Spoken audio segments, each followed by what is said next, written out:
And I guess that's why they call it episode 2. Time on my hands. Could be time spent with you. Laughing like children. Prodding like lovers. Rolling like thunder. Under the covers. And I guess that's why it's series 5, episode 2. Hey! That's more like it. Series 5, episode 2. And I guess that's why they call it episode 2. Very good. What a that's a bit of class, that is, Williams. That's a bit of class. Bit of class. It's still eating snacks for those for those who have listened to episode 1. There is a gap between episodes, I promise. Williams is just continuing to eat pretzels as if they're going out of fashion. But luckily, he stopped doing 6-7 now. 6-7. 7 months later, 6 to 7 months after the trend, we are doing it here on First Look. It might be 6-7 months between episode 1 and episode 2. Who knows? It probably has been. It probably has been, Williams. Who knows? But it's good to be back for episode 2. Series 5 is back. A few segments are still here. One of those is the Fish Ponder feedback. Fish Ponder feedback. Fish Ponder feedback. Grab your tackle. Oof. Dip it in the pond. Splish. Do you dip a pond? No, you don't. Do you dip a? No, you don't dip a rod in the pond, do you? It depends on the mood. You dip your end. No, what do you call it? I don't know what you'd call it. What do you call your rod, Williams? A rod, a fishing rod. You oh, okay. I beg your pardon. I thought you were being rude. Yeah. No. And Fish Ponder feedback. You'd expect lots of messages. Oh, hundreds after being away for so long. Where are you? Come back. Not really. So obviously we had one listener write in, make contact before saying we should try harder. So we're late with our recording. We've not tried harder. We have had a message and a request, and I presume we're the only ones they sent this message to. Okay. To promote some activewear. Oh, wow! Is it we will consider that Activewear? No, it's activewear. You know, like we should make activewear for dads. We should. There we go. Listen, I'm trademarking that. Dadtivewear. Activewear. Okay. There we go. How would New that business. Activewear for dads who like to do stuff with the kids, like being a horsey with the kids on the back, and going to the park and jogging with the kids. Like comfortable clothes for dads. Nothing but elasticated waists, no buttons. There might be a market for that. But yeah, bright colours. Everything's like a 1992 goalkeeper shirt from the Premier League. Yes. Bright colours. Like, you know. I'm a genius, Williams. I'm a genius. But now I've said it. If you publish this, I am trademarking that. Nobody ripped that idea off. Well, you got a little while, so let's do it. Rankings. We're late. We're the latest. Hang on, rankings. No, you haven't told us about the Activewear request. Well, that was it. They've asked us to promote their activewear. Are they going to pay us? And I think they just sent us free activewear. Well, yeah. Let's do that then. Should we do it? Yeah, because then if we get it, let's do it. Let's promote some activewear. Because then let's do it. What we can do with it is we can reskin it. Whatever they send us, we can put our new logo on, add that Activewear, easy for you to say, logo on top of it, and flog it down Bilston Market. I mean, be careful because they obviously listen to this, hence why they've contacted us. So, yeah, maybe they do, but that's all right. If they give us some activewear, we'll definitely flog it. Yeah, we'll promote it. Okay. Yeah, we love activewear. We love activewear. What's your favourite kind of activewear, Williams? I can't remember the brand, but we'll wear it on the next pod. Yes, on the next pod that won't be filmed, but we can just say we're wearing it and pretend. Yeah, they'll be all right with that, right? I was doing a bit of a wardrobe clear out. Oh yeah, and there I never actually chuck anything away because I'm always like, well, I might wear it one day. But I found like all the stuff when I was jogging. The last time I jogged was in my 20s. And I had some Under Armour. Is it Under Armour it's called? Yeah. Shorts. Yeah, the same as Anthony Joshua sort of wears. I had a pair of those. So, are you very similar in physique to Anthony Joshua? Exactly. Very similar. Stature. So, maybe depending on the brand, there's activewear. Maybe I'll get some photos with me in the activewear shorts. I would pay to see you in Under Armour shorts doing 6'7" bowling ball style. 6'7". I mean, I tell you, there'd be a calendar in that. There would be absolutely 100% be a calendar. Oh, there you go. There you go. Watch this space, listeners. Or listen. Podcast rankings. Oh, how are we doing? The usual one. So, for a particular period in time, we ranked 4th for fascinating trivia again. That keeps popping up. Excellent. And number 5 for family first parenting. Oh, very good. And actually, which you'd thought we would anyway, but around now number 7 for gnomes.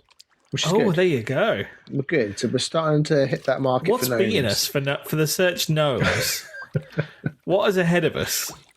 I mean, probably shows actually about gnomes, like gardening shows, I'd imagine. Podcasts about gnomes. Probably. And then on Spotify, less so, but we did hit number 11 for offbeat learning. Oh, there you go. And number 12, offbeat family stories. And also number 12 for TV Culture Ireland. TV Culture Ireland, my goodness. Well, I am going to talk about some TV today from Ireland, so there we go. Well, there you go. That will keep that market going. Also, a little shout out and thank you to Leanne's mum. One of our listeners, Leanne, and one of our listeners, Leanne's mum, for sharing that we were top of her Spotify Wrapped for 2025. Amazing. That's unbelievable. Amazing. That's really good. Oh, so, thanks, Leanne's mum. Hello, Leanne's mum, and thank you. Craig, first look. Okay, well, yeah, so I was pondering today, because last episode we introduced a new feature called Dad Firsts. So I'm gonna do some Dad Firsts for my first look. And I'm going to start because this was the one I was going to talk about. I was like, it's kind of a dad first, really. But I think as you just mentioned TV, this isn't a dad's first, actually. I'll just use this as something to talk about because I loved it. And the woman who won it was from Northern Ireland. And again, just like 6-7, we are bang on trend with what's current and happening. But the Traitors, we never got to talk about the Traitors. The Traitors. Great show. It is a great show. And I've probably already given away a spoiler that the person who won it was from this country of Northern Ireland. So anybody who is months and months behind on their pop culture will now get a spoiler warning. Spoiler warning, we're going to talk about the Traitors UK season 4. But it was just they were so good, weren't they? It was such good television. And it was such an enjoyable series to have on. So I had myself Williams. Like once the Friday episode had finished, and you knew there wasn't another one till like the following Wednesday, I had that prang of like no, like, and it's good when you just can't wait to next week's episode. And I felt like I haven't had that kind of episodic feeling since probably Game of Thrones, where I was like, I can't wait to get to the next one. I can't wait to get to the next one. Or watched Traitors Island then? So Traitors Island, we haven't started to watch it yet. So this is the next one on the watch list. So we've watched all the American ones, and we started to watch New Zealand, I think, but then we're like, nah, this is rubbish. Wow. Yeah. But yeah, Ireland is the next one we want to watch. So we're gonna watch that. But yeah, what did you enjoy it? Yeah, I love Traitors. Although I was quite late getting to Traitors. My parents were really into it, and they kept asking, "Have you seen Traitors?" And I kept sort of saying to them, because I couldn't get my head around that. So you know who the Traitors are, and to me at that time it was like, well, it's a silly, pointless show because you know who the Traitors are, and it'd be better if you didn't know who they were, that thing. But once you watch it, it kind of Yeah, you have to know what they are because you need to see you need to see both perspectives to see how stupid some people are. Well, that was quite interesting this year when they added the red traitor. Oh, and she was brilliant, wasn't she? Yeah. Well, I don't know. She annoyed me. I couldn't stand her, but like I love the chaos she caused. Yeah.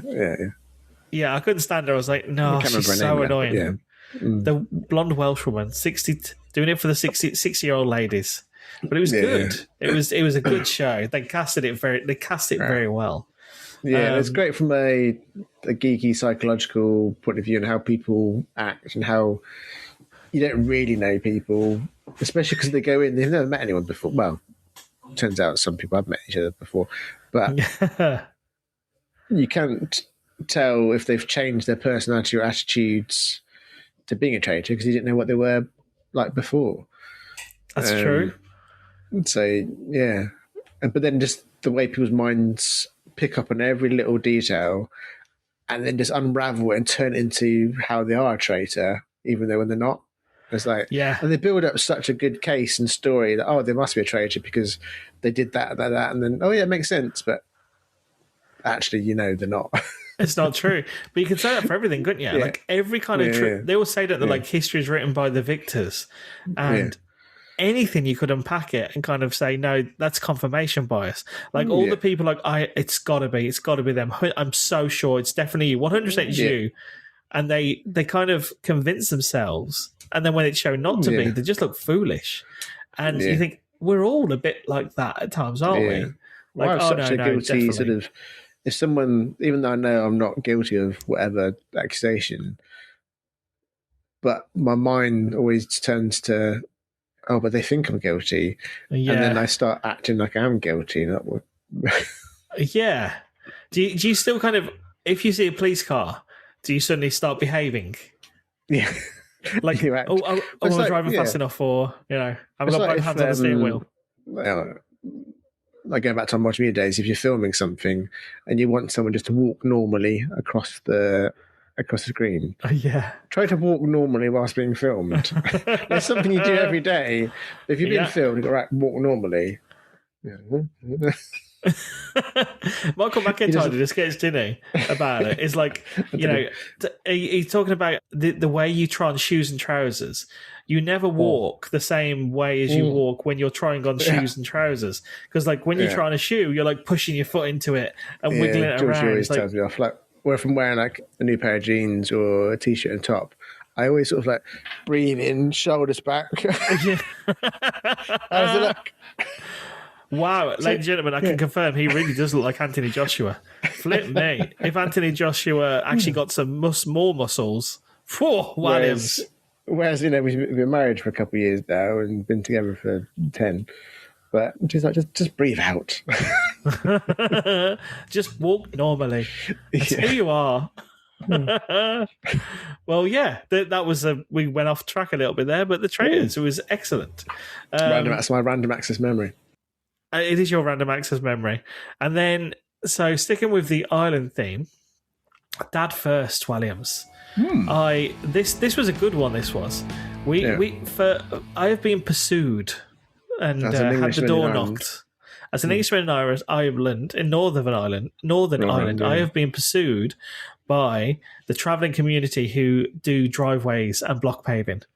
And Daniel knocked my door, and he wanted to know if I wanted some block paving done. And he gave me a price, and I was like, no. And it just so happened we did want some block paving done. So it was like, okay, he must have smelt it. He must have smelt blood. And then I was like, how much? No, I can't. It gave me all the spiel, like, just don't tell anybody. Here's a prize for it. So he come back. He come back a week later and said, listen, I can't find the money right now. I can't. A few weeks later, he come back, and it was amazing how much the price dropped. It's like, we do work in the area. I can do it for this. Next to nothing, blah, blah, blah. Will he shake my hand? Will he shake my hand? And you know what I did? I shook the man's hand. Did you? And straight away, I was like, what have I done? What have I done? That's more than a written contract.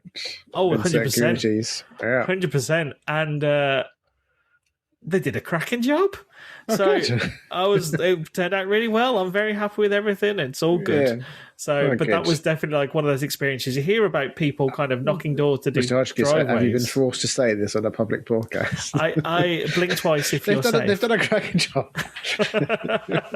No, they did. They did a cracking job. So that was a dad first. Nothing to do with the kids there. That was actually just a human being first. As a grown ass man, I've never purchased block paving before from somebody who knocks my doors and says, "Do you want some block paving?" Yeah, I've never purchased anything, not even from an Avon lady, if they still exist, at the door before. Yeah, it's funny. Not even cookies from Boy Scouts. Really? But they do that. That's an American thing, isn't it, I suppose? That's an American thing, yeah. But yeah, I've never bought anything from anyone that's knocked on my door. No. Well, we had the door. I peek through the curtains, the blinds. Go away. Just throw stuff for squeeze like a fairy liquid bottle with water fill, or a syringe from the doctors when you were a kid. Just shoot that through the letterbox at them. Go away. No, thank you. I had another dad first, Williams. So this, as you know, as a manly man, you sometimes go to the tip, don't you? Yeah. You go to the tip. Oh, so, I'd love the tip.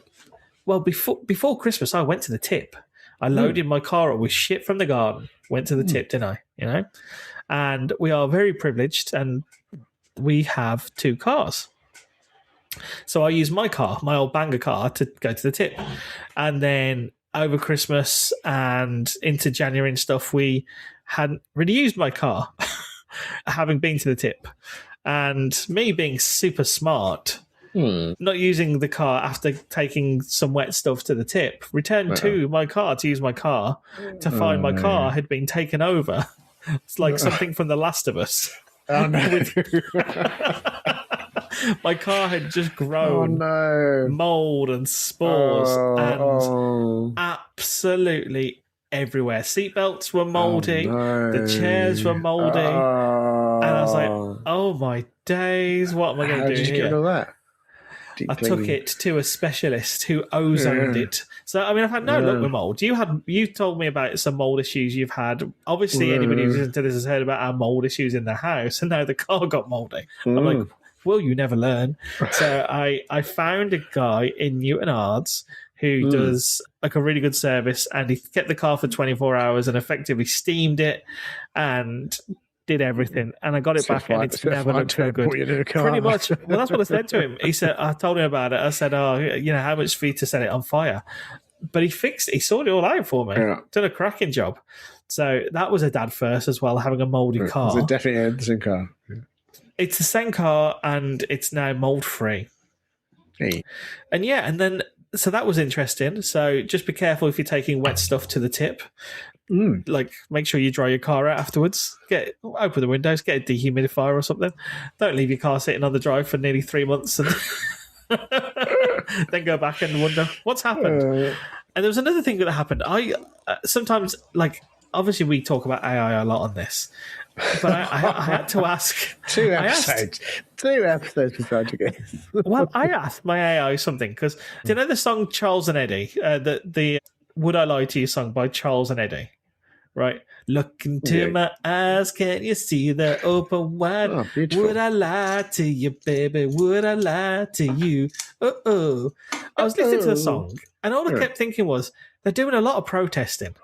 Like, all they're doing is asking, would I lie to you? Would I lie to you? And I thought, the lady doth protest too much. So I don't know why, but I said to ChatGPT, Charles and Eddie sung the song Would I Lie to You? The question is, would they? They're doing a lot of protesting. I'm not sure that they wouldn't lie to me. And ChatGPT gave me an answer that made me piss myself laughing. And I just thought, oh dear. So ChatGPT can now do marketing better than I can. It can do graphic design better than I can. It is funnier than I am. I'm like, I'm just being replaced. I mean, all of us are. But they came back and said, ha. Like, even the nuance of like the ha, fair question. They do protest a lot for 2 lads whose entire brand rests on being trustworthy. So it says, Charles and Eddie built a whole emotional courtroom case around Would I Lie to You? Earnest faces, intense eye contact, layered harmonies, the works. But if you step back and look at it logically, nobody completely honest needs to ask that question that many times. Repeating no, no, no, no, no does feel a bit defensive. And when someone says, look into my eyes, it does sound like they might be trying to sell you something.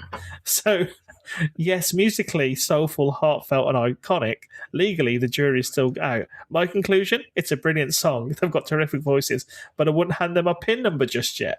And it really made me laugh. I was just like, yeah. So I was like, yeah. And then it got me looking at all the different random shit that I've asked ChatGPT.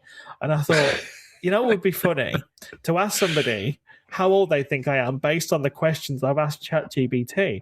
So, like, I'm scrolling through it now. Charles and Eddie, would they lie to you? 5 foot to centimetre conversion. Control LG TV with smartphone. South Coast weather comparison. Coffee intake. Just like I'm just Random. Like low fat Yorkshire pudding recipe. What? The average temperature in San Sebastian. Yeah, just greenhouse versus veg bed. So I'm just going through this and thinking, I am older than my years. I'm asking it for help with technology, and I'm asking for weather in foreign countries. Because, you know, when you get older, all I ever remember hearing is people going, oh, I'm going to move to Spain. And now all I do is look at the weather in Spain, dreaming about moving to Spain. And I'm just like, oh, okay. Whilst also asking her how to control my TV with a smartphone, because I can't work that out for myself anymore. Whilst being replaced and having jokes told to me that are funnier than I could ever dream of. So, yeah, man, just interesting stuff. But yeah, that's just a little look into my world, Williams. It is scary, though, the human race, when you go back to the things like, you know, come up with a name for was it a submarine or a boat, whatever, boating with a boat face. It's like, and then the power of artificial intelligence. What can we do with this power? Oh, let's ask it what it thinks about a song from the.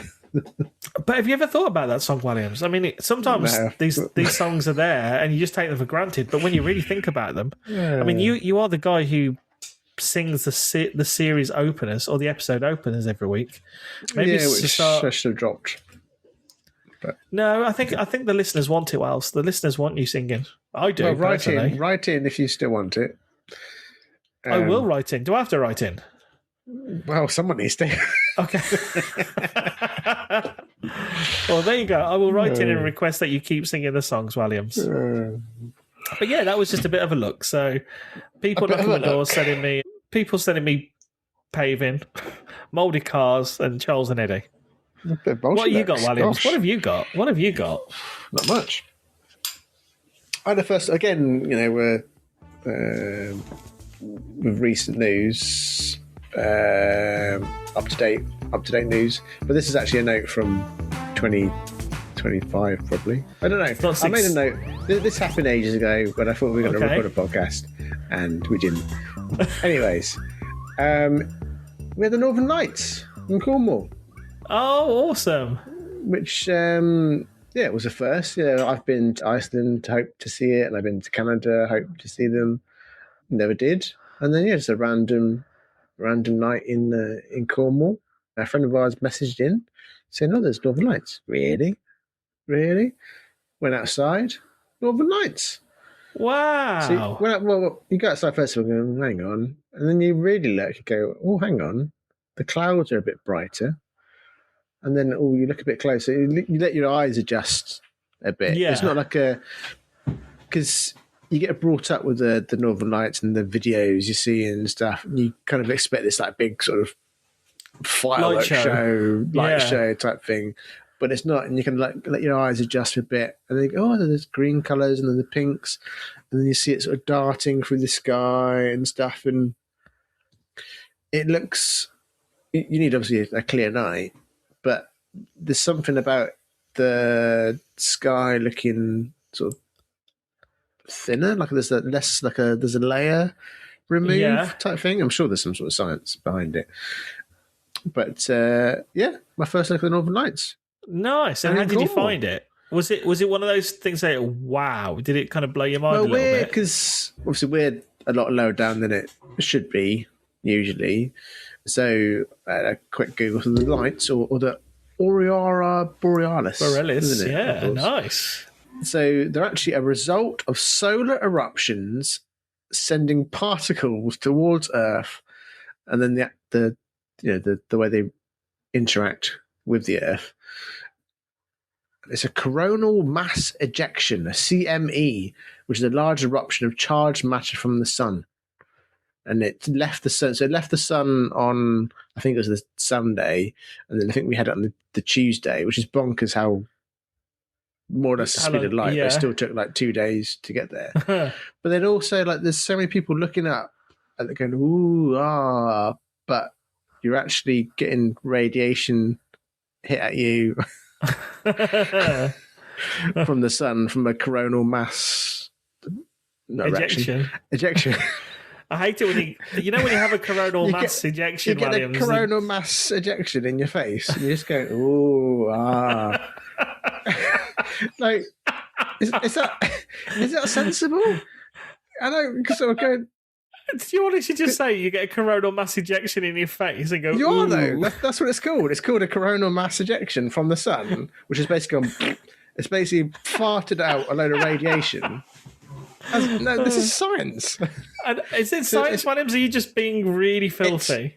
No, it's farted. It's called. You look it up. It's a coronal mass ejection. Okay. Not erection, ejection. Farts out what it does, radiation of whatever type. 2 days later, all over your face. 2 days later, hits the Earth.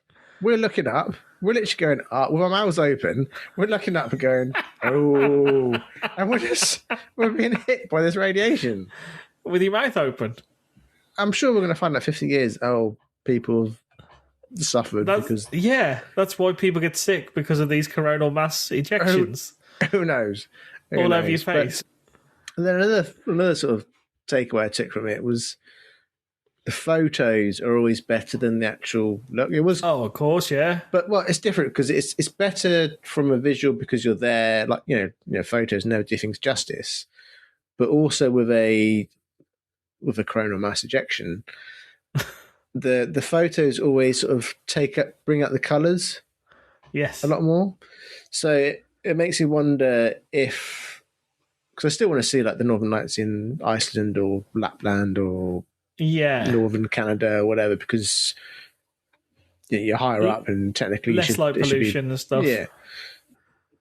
But I wonder, is it as good as the videos and pictures I've seen? Because based on the photos that I've seen and taken of the Cornish ones, there's definitely a difference. Because I mean, you've got a photography background. Because the way you let in more light into the camera, you leave the shutter open for longer. It brings out the colours more, so you're not actually seeing those amazing vibrant colours. Yes, that you see on with the naked photos. eye. When you go, let's see that. It's still fascinating, but wasn't I've seen on photos. If you know what I mean? No, but I think if you go to one of those places where it's the coronal mass ejection is strongest and the least light pollution, like no stars, no moon. No moon. Sorry, you're going to get stars. Obviously, there'd be more stars than moon because there'd be less light pollution. Yes, you'd see more stars because of less light pollution. I think if you go to one of those places, I think it does get pretty spectacular from what I gather. But I know what you mean. The cameras, I think, especially in the UK, where you can see it, but it's not going to be the same as if you go up to Reykjavik or something. No. And go to one of the proper lookout places where they get it a lot. Well, I've been to Iceland and didn't see a thing. But and that's the only reason you go, really. It's just luck of the draw, but I say that. So that's the only reason you go. No, Iceland looks incredible. I know. You've got the Blue Lagoon and the waterfalls and stuff. Yeah. Yeah, it would be pretty cool. But you'd be disappointed going there and not seeing the Northern Lights, wouldn't you? Yeah. But you've seen them in Cornwall now, so it doesn't matter. I've seen them in Cornwall, just you can tick it off the list. And that's again like something that I wouldn't have happened when we were kids. So What's going on in the world? What's going on? They said that like last year was going to be big, and this year's going to be even bigger for it. We're going to get more coronal mass ejections. Yeah. Why is that? Yeah, I don't know. Well, we should ask ChatGPT. But also because there's something, again, being geeky, but with so you've got the North Pole, then you've got the magnetic North Pole, and that actually moves. It moves around. Okay. So it's not like, Santa Claus, there's a North Pole stuck in the ground. Yeah. Which hopefully, it actually moves around. Spoiler alert. And I think apparently it's starting to move like quite far south. Okay. Where the north is. Does that make sense? Well, I'm going to throw it to listeners right now. I'm going to say, if there's any listeners out there who actually know this stuff and can explain to us why, please write in. Or if anyone knows how to use Google, let us know. Because it's like random theories. Like if the North magnetic pole drops too far south, then the world will just like stop spinning. Okay. And then is that likely to happen anytime soon? Have we got to worry about that? Yeah, probably. By season 6. I've just paid for some new block paving. Like, am I not even going to get to enjoy it because the world's going to get collapsed because of the magnets? Magnets aren't. You know what though? Like, when was the last time you played with magnets? Today. They are nuts, right? Like, magnets are just freaky stuff. Yeah. Well, you talk about the powers of Brio trains, and obviously got magnets on there. Yeah, of course. Yeah. Yeah. It's mad, isn't it? Like, it's magic. It's magic, yeah. People talk about miracles and stuff. You're like, well, just put like magnets are just absolutely mad. How do you make a magnet? It's you like. I used to know. There's a science. You can't make one. You can. Yeah. Okay. Because I was like, you don't just go and dig a magnet out of the ground, do you? No, you can make one. Oh, we're gonna have to figure this out. Okay, we should do a special. We should do a special called First Look Gnomes Does Science, because we clearly are thick as 2 short planks. We know nothing about the Aurora Borealis. We make dirty There's text people that jokes started about doing YouTube videos for science videos like 20 years ago, and they're now multi-millionaires doing videos about things like that. So we're a little bit behind. Maybe we should do a reaction video. They're all the rage these days, apparently. Probably like 6, 7. I need to Google it now. How do you make a magnet? There you go. To make a temporary magnet, so you get a steel needle or nail, and you stroke it 30 to 50 times in one direction with a magnet. Okay. But where's the original magnet come from? And we're a chicken and egg situation, isn't it? Where did the first magnet come from? We should watch a video, Williams, and we should film ourselves watching the video, and then, that's what people like to watch. People like to watch people watching things. Yeah, but if you get a nail and wrap around some iron, sounds like a lot of hard work. Something, and then you just stroke it. You just stroke it back and forth. Oh dear, he's doing hand gestures again, ladies and gentlemen. 50 times. Yeah. And then you have a coronal mass ejection. And then it's charged. So. His hand gestures were very suggestive. 6, 7, 6, 7.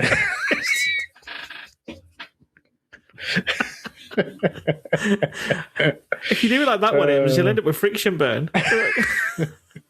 There'll be no coronal mass ejection there, just pain. Anyways. I think on that filthy note, Williams, we should probably let these wonderful people go to bed. We did. Oh, and I should have mentioned on the dad first, but Logan made his first PowerPoint presentation. Oh, Logan's 3, and he's really got into. I think he's smart, but every dad thinks a kid's smart. But I was doing some work on the laptop, then he wanted help, so we've got a PowerPoint presentation up, and he can type his name now. So he looks for his name, and he types Logan. That's a new thing I'm trying to get my head around, is the phonetic alphabet. It's not L-O anymore, it's L-O-G-A. And then he managed to write the word orange, which he wanted to be the colour blue, but he managed to write the word orange as well. Oh, very good. But when I was a kid, much older than Logan, I put together PowerPoint presentation, and I put one to my parents, and I made a presentation on why we should go to the Disney Lagoon water park. Okay. But yeah, the presentation had many slides. Oh dear, what else? What?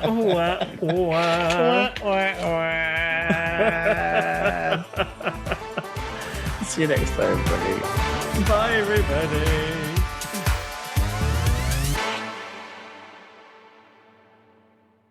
You get a coronal mass ejection in your face, and you're just going, ooh, ah.